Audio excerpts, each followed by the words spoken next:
Optional voiceover. He had saved 9 months for this moment.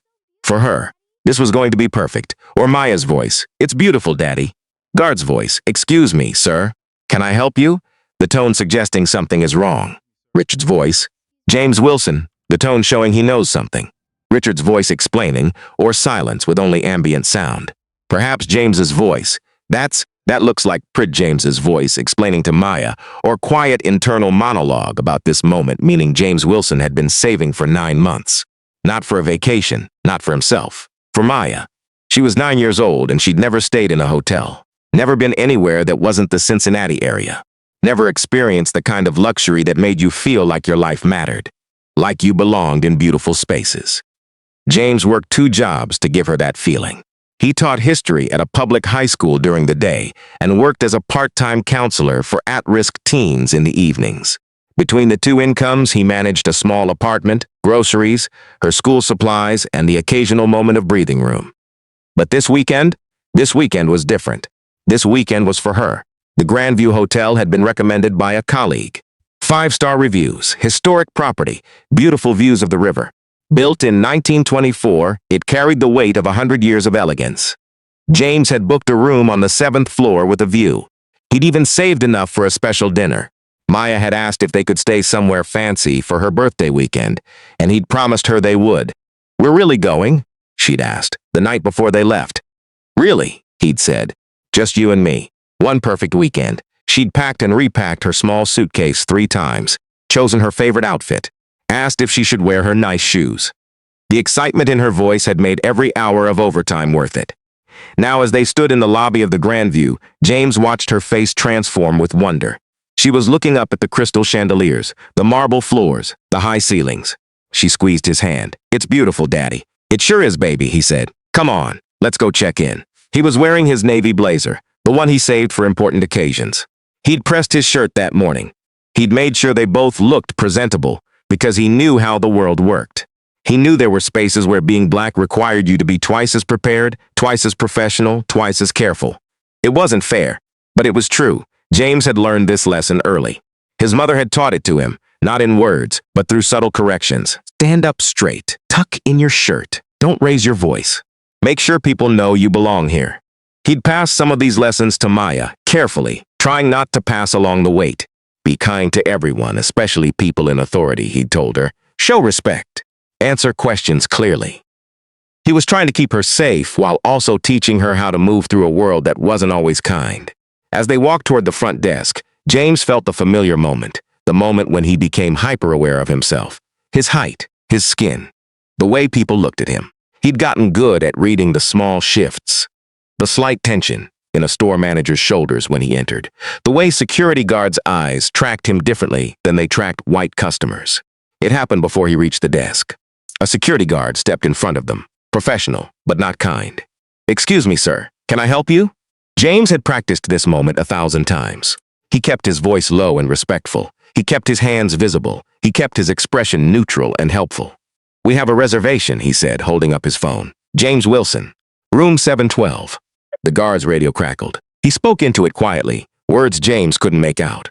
Within moments, another guard appeared. Both of them were suddenly very focused on James. "Sir, I'm going to need you to step over to the side," the first guard said. "I'm just checking in," James said. He could feel Maya's hand tightening on his. "I understand, sir.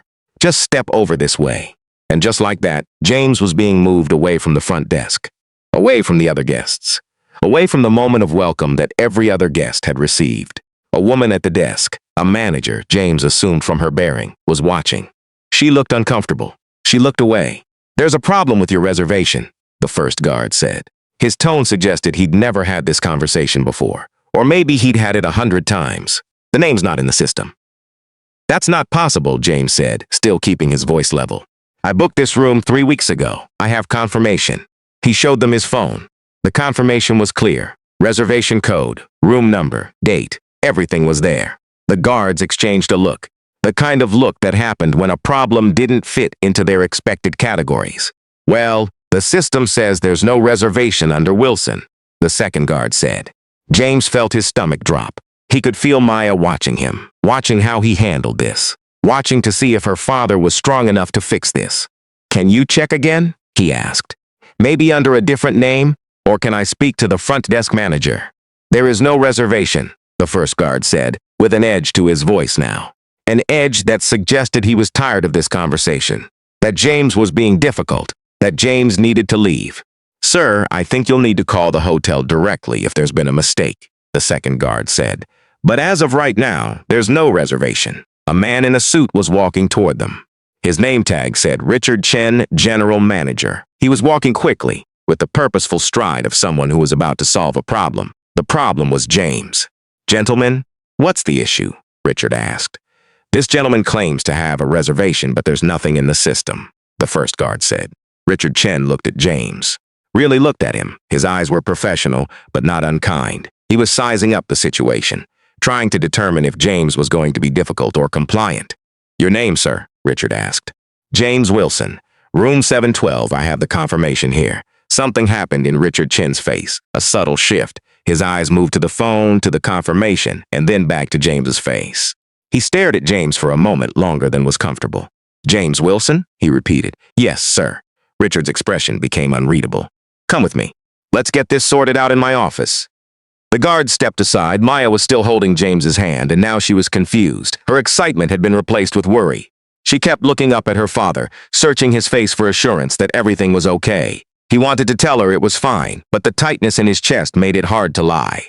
Richard's office was on the second floor, down a hallway that guests didn't typically see. It was professional, austere, a desk, a computer, photographs of the hotel at various points in its history. Sit down, Mr. Wilson, Richard said, closing the door behind them. James sat with Maya beside him. She was quiet, scared. Richard went to his computer and typed. James watched his face carefully, looking for any sign of what was happening. Richard's fingers moved quickly, his eyes scanning the screen. Then he stopped. He leaned back in his chair. How long have you been in Cincinnati? Richard asked. My entire life, James said. I grew up here. I teach here. Do you know anything about your family history? The question caught James off guard. What do you mean? Richard stood up and walked to a filing cabinet. He pulled out a folder, an old folder, the kind that contained archived documents. He opened it slowly, as if approaching something delicate. There's a name in some of our historical documents, Richard said. From before the hotel was built. It came up in our database search just now when I looked you up.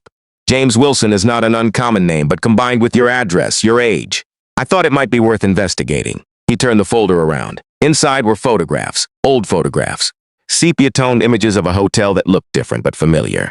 A man stood in front of it, wearing a three-piece suit, his hand on the doorframe. He looked strikingly similar to James.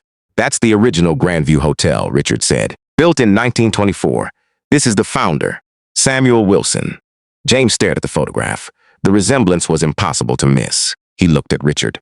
I don't know anything about this. According to the documents I found, Samuel Wilson built this hotel on land he owned. He was a businessman, very successful, apparently. He operated the hotel until 1952. What happened in 1952? James asked quietly. I don't know, Richard said. After 1952, there's no record of Wilson ownership. The hotel changed hands. The new owners kept the name but erased the original builder from any official documentation. It's in the title, but it's not in our public history. It wasn't in our plaques or our official hotel history.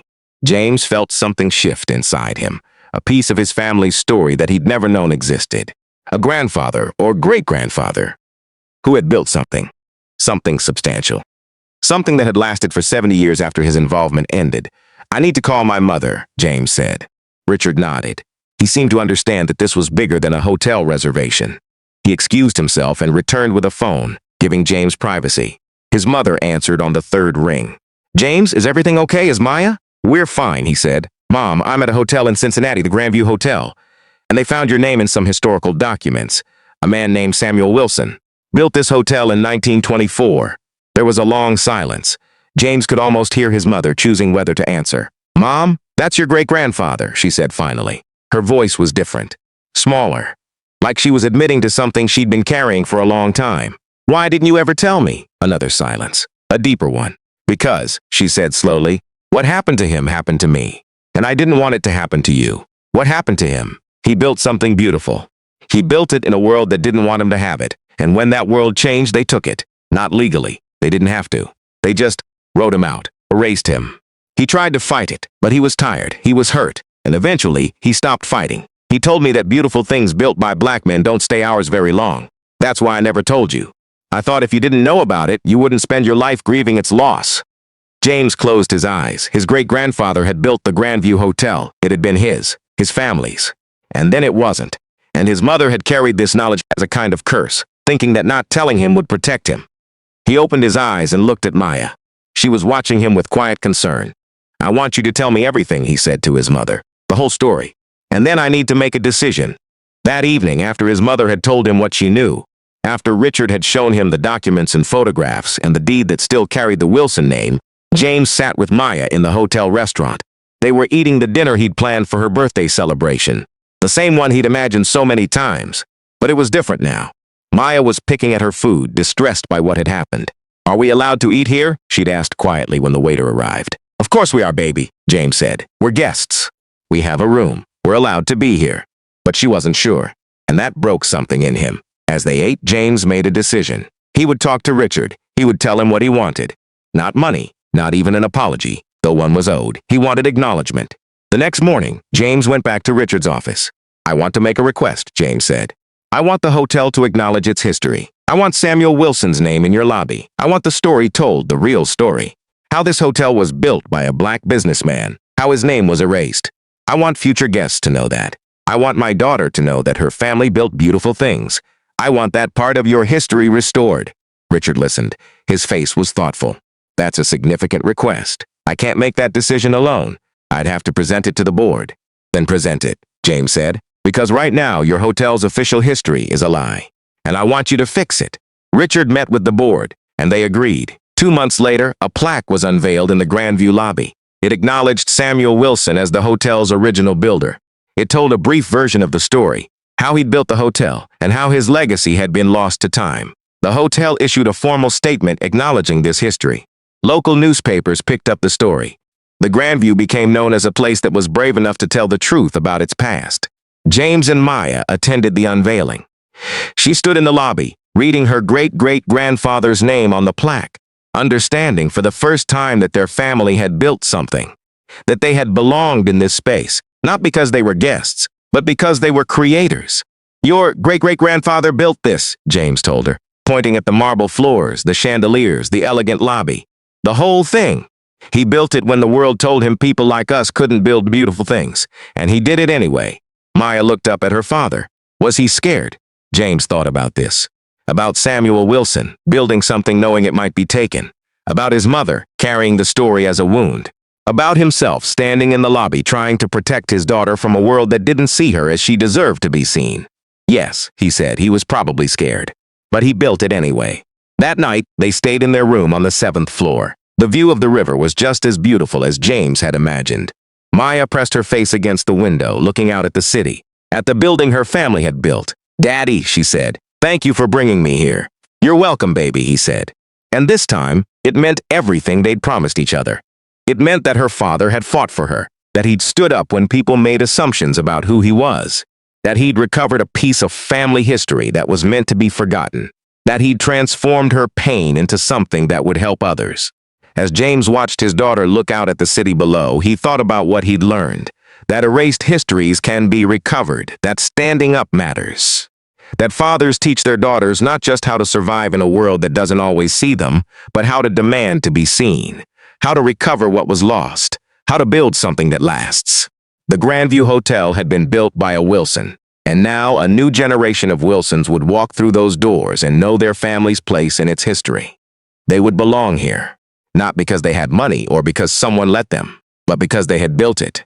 Samuel Wilson had been erased, but his story was recovered, his legacy was acknowledged, and his great-great-granddaughter would grow up knowing that beautiful things built by her family were meant to be claimed, not forgotten.